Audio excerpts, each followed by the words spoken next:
বন্ধুর সাথে দেখা করার জন্য গতকাল সন্ধ্যায় তার বাসায় গিয়েছিলাম। বাসায় কেউ ছিল না, তাই দরজাটা খোলা ছিল। গিয়ে যা দেখলাম অজ্ঞান হওয়ার অবস্থা। বাসায় এক রুম থেকে ধোঁয়া বের হচ্ছে, ধ্বনিত হচ্ছে একটা সেকা খাওয়া গান। ছেলেকে চোতাতে কি নতুন এক কান পেয়েছি। আমি ঢুকে তার সাথে তাল মিলিয়ে গান শুরু করলাম, এটা তোর চেয়ে বহুত সুন্দরী। হঠাৎ বন্ধুটার সুরের ব্রেক চাপলো। বন্ধুর হাতে 1 লিটার কোকাকোলার একটা বোতল, এখনো অর্ধেকটা অবশিষ্ট রয়েছে। হয়তো রিজিকে আমার লেখা ছিল। অবস্থা দেখলে যে কেউ মনে করবে আমার বন্ধু লাল পানি পান করছে। আর নাইট গার্ড, মশার কয়েল সবগুলো একসাথে জ্বলছে। আর কয়েলগুলোর ধোঁয়ার কারণে রুমের কোনো কিছুই দেখা যাচ্ছিল না। তখন বন্ধুকে আমি প্রশ্ন করলাম, হে জনাব, আপনার কি হয়েছে? সেকা খেয়েছেন নাকি? আমার কথা শুনে ব্যথিত কণ্ঠে ব্যর্থ প্রেমিকের মতো গর্জন করে বন্ধু কেঁদে উঠলো। প্রেমিক বন্ধু ব্যর্থ কণ্ঠে বলল, আজকে আমার প্রেমপত্র গোলাপ ফুল প্রত্যাখ্যান দিবস। তখন আমি বললাম, তার জন্য গৃহে এইরকম পরিবেশের প্রয়োজন কেন, বুঝতে পারছি না।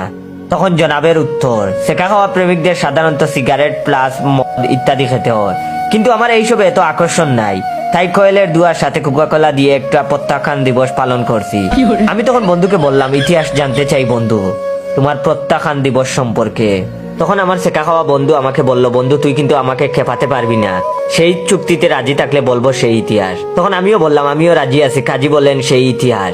তখন বন্ধু বলতে লাগলো, মডার্ন কুজিং এর সবসময় পিছনে বসার কারণ হলো জাহ্নবী নামের একটা মেয়ে। সুদীর্ঘ টানা 365 দিনের বেশি তার পিছনে ঘোরাঘুরি করেছি, কিন্তু পড়ালেখা করার সময় একদম ঠিক রাখছি। কিন্তু বন্ধু বর প্রত্যেকে বন্ধু জুড়া লেগে গেল, আমি কি বসে থাকতে পারি নাকি? গত বছর বন্ধু বর থানবীর হতে অনুপ্রাণিত হয়ে 18ই আগস্ট একটা রিস্ক নেওয়ার চিন্তা করলাম।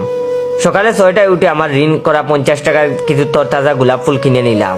আর সুদীর্ঘ রজনীতে সায়েন্স পড়ার সতর্কতার স্বরূপ একটা রাসায়নিক প্রেমপত্র লিখে ফেললাম।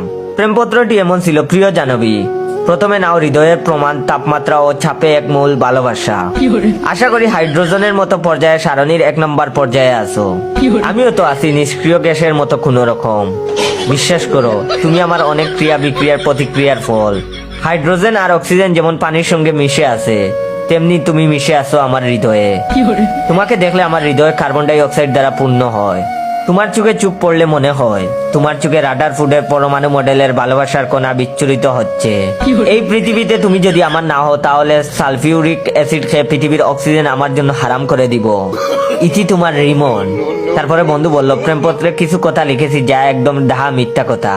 লেখার কারণ যাতে প্রেয়সী কিছুটা প্রেমে পড়ে। সকাল প্রায় 6:20 তাদের বাসার সামনে গিয়ে অবস্থান নিলাম এবং তার আগমনের অপেক্ষায়।